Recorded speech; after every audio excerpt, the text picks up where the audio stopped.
Good morning everyone. This is our case study, Library Book Inventory System, which is the updated version po nung ating system na kung saan remove po natin yung book ID. So let's start po by viewing all books. So as you can see po na wala pa po tayong record na naka-input. So let's try to add new book. So ang una pong lalabas dito is enter ISBN.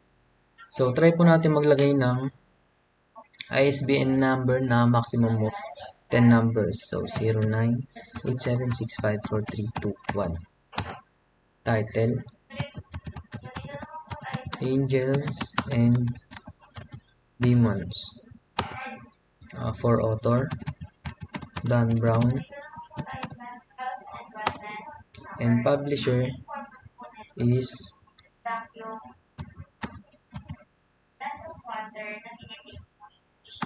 Justin, or let's put Liwayuway. And for year published 2025. Copies 100 copies, and genre is horror.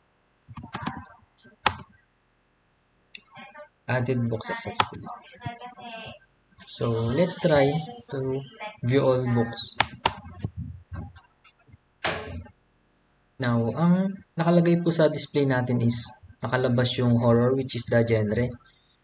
Kasunod ng ISBN, title, author, publisher, year in copies.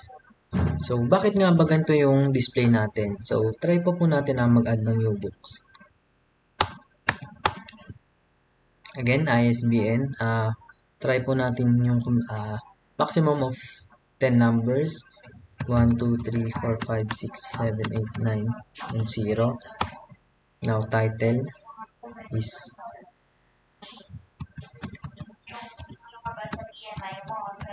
Me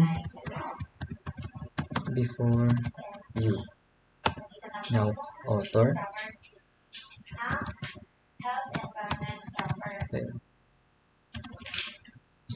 Fifth, and for publisher,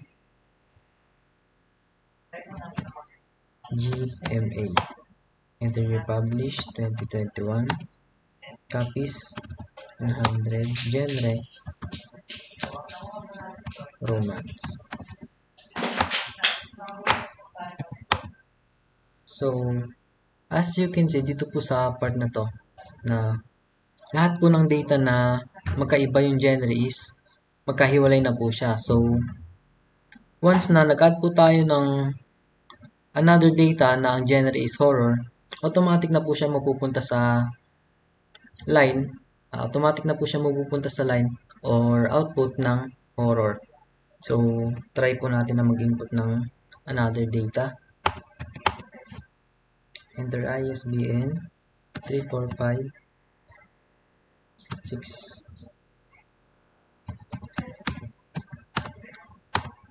Now title,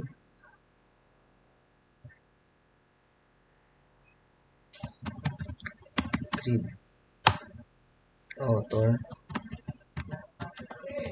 Jamil, publisher, ABS-CBN. Enter year published 2023. Copies 21, and genre is horror. So again, as you can see po sa part na to, yung inad po natin na horror is naidagdag lang po siya sa output ng horror, and while sa kabilang banda naman po is nakahiwalay pa rin po yung sa romance. So paano kung mag-input tayo ng new book na meron na existing na ISBN? So let's try po ulit ng 0987654321.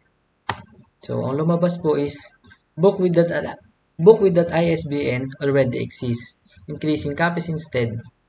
So sa part po na to, once na nag-input po tayo ng may kaparehong ISBN, hindi na po siya mako-consider as another book. So ang mangyayari na lang po is mag-aas na lang po siya kung magdadagdag na lang tayo ng copies. Now we're going to the update book.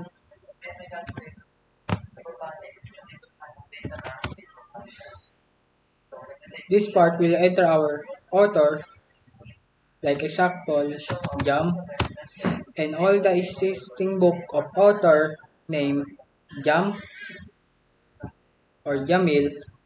And now this part, we enter partitional ISBN.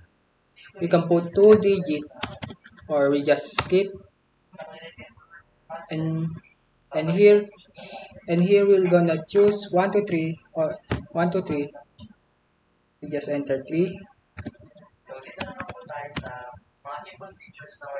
And this part, we're gonna choose what will update ISBN, title, author, public or year, or copies. Like example, copies. Enter a new bio, 44.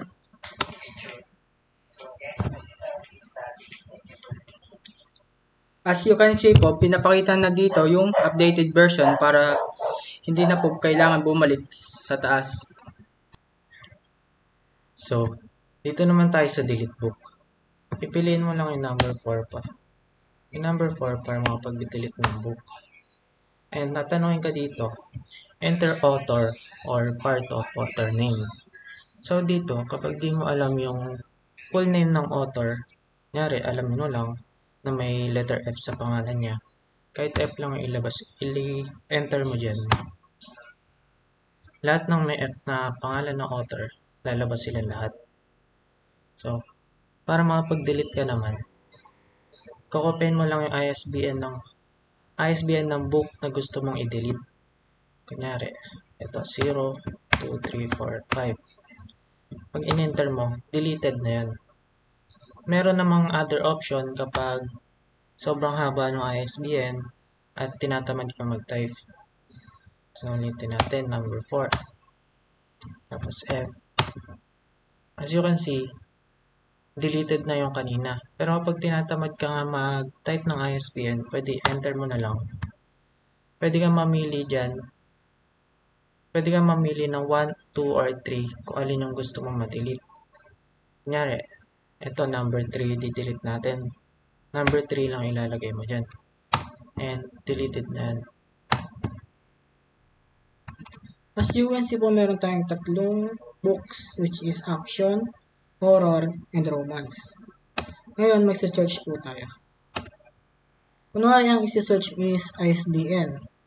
Ang natatandaan mo lang na ISBN niya is merong number 2. I-click natin yung number 2. Lalabas lahat ng may number 2 na ISBN. Kasi ano siya, flexible search na siya.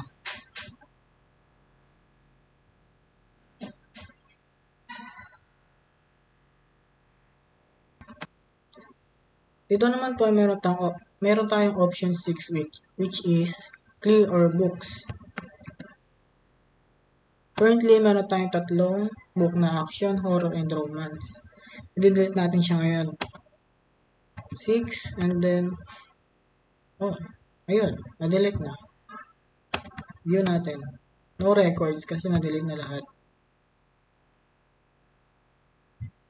At yun lamang po ang aming case study sa ITPF na pinabago po ninyo. Ayun lamang po at thank you sa pakikinig.